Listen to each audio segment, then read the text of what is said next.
everybody, Michael here, and today we're going to talk about using AI or artificial intelligence as a teaching resource. Eventually these robots are going to ask us, hey, how can I help you teach today? And let's answer that question, huh? Now, the most obvious answer I have, at least for me, is like, cool, it can help me with lesson planning. So for example, my prompt might be, design a science lesson about plants, and then the parameters around that would be include 5 different plants, keep it appropriate for a grade 2 student. So you remember the prompts and the parameters from the last lesson, hopefully. Because those parameters are really important to getting an artificial intelligence thing like ChatGPT or Bing or whatever to actually work for you in a way that's helpful to you. I have a bunch of ideas in the resource section of ways to use it, so be sure to check that out. I know in the beginning I was like, great, hey, artificial intelligence, I have all these ideas. Oh my gosh, I only have 6 ideas. So I had to go out and look for some and brainstorm on my own, and now there's like at least 100 in there or something. Because really, there's just so many ways to use artificial intelligence, and it's like the old days for those of you that are old like me, when the internet was coming into education, it was like, how should I use the internet? Like, that's kind of a ridiculous question now. There's no easy way to answer that. So we're facing that same question with artificial intelligence. Now, to help you, I put together an assignment. Build a set of ideas to help you decide how artificial intelligence can be your teaching resource. Got it? Now, this is what it looks like. But excuse me, before we get to what it looks like, let's look at the challenges for that. And the challenges are, what do I want AI to help me with? Okay. What is possible with AI today? And if it's not possible today, there's a good chance it'll be possible in the future, maybe the near future. And what prompts and parameters do I use, which we've been already talking about. So here's the planning document. You'll make a copy of this, and this is what it'll look like.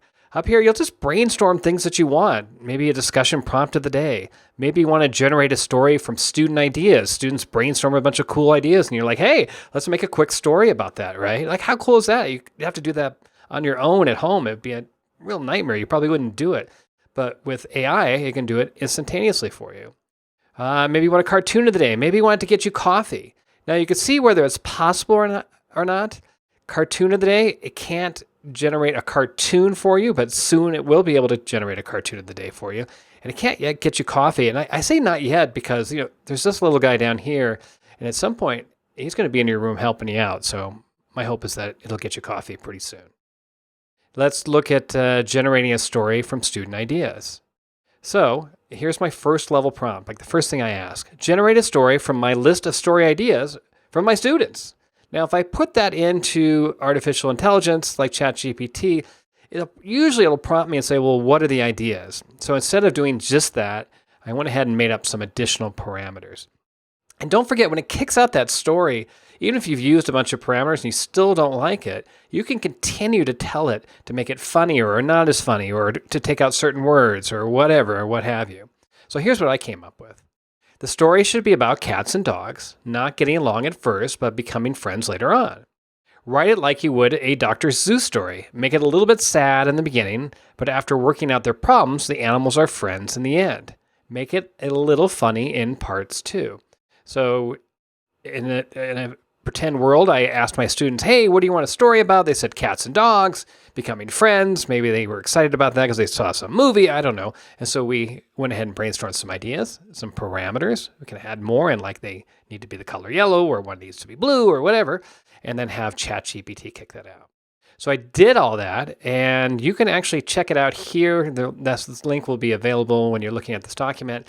And I used artificial intelligence to make a clone of my voice, and then that's me actually reading the story, and it pretty much sounds like me. So how cool is that?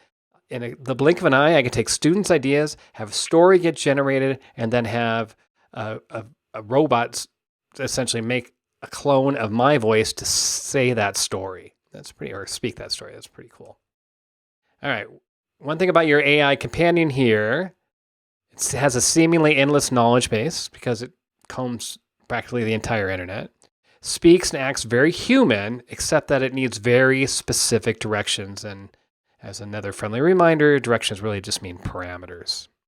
Now, the sky's the limit for ideas.